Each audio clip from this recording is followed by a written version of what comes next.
বন্ধুরা, জীবনে যদি কোনোদিনও কষ্ট, অহংকার এগুলো আসে, তবে গীতার এই সারাংশর কথা মনে রেখো। গীতায় আছে, যা হয়েছে তা ভালোই হয়েছে, যা হচ্ছে তা ভালোই হচ্ছে, যা হবে তাও ভালো হবে। তোমার কি হারিয়েছো যে তুমি কাঁদছো? তুমি কি নিয়ে এসেছিলে যা তুমি হারিয়েছো? তুমি কি সৃষ্টি করেছো যা নষ্ট হয়ে গেছে? তুমি যা নিয়েছো এখান থেকেই নিয়েছো, যা দিয়েছো এখানেই দিয়েছো। তোমার আজ যা আছে কাল তা অন্য কারো ছিল, পরশু সেটা অন্য কারো হয়ে যাবে। পরিবর্তনই সংসারের নিয়ম।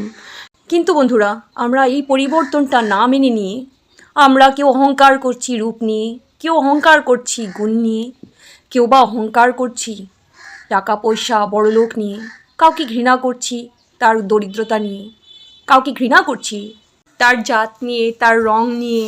তো বন্ধুরা, এসব না করে আমাদের বুঝতে হবে আমাদের জীবনের আসল উদ্দেশ্যটা কী, আমাদের আসল সত্যটা আমাদের বুঝতে হবে।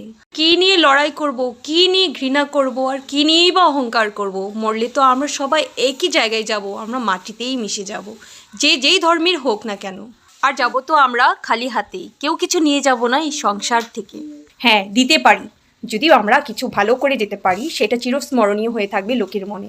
বন্ধুরা, আমার ভিডিওটা যদি তোমাদের ভালো লেগে থাকে অবশ্যই লাইক কমেন্ট করে পাশে থেকো।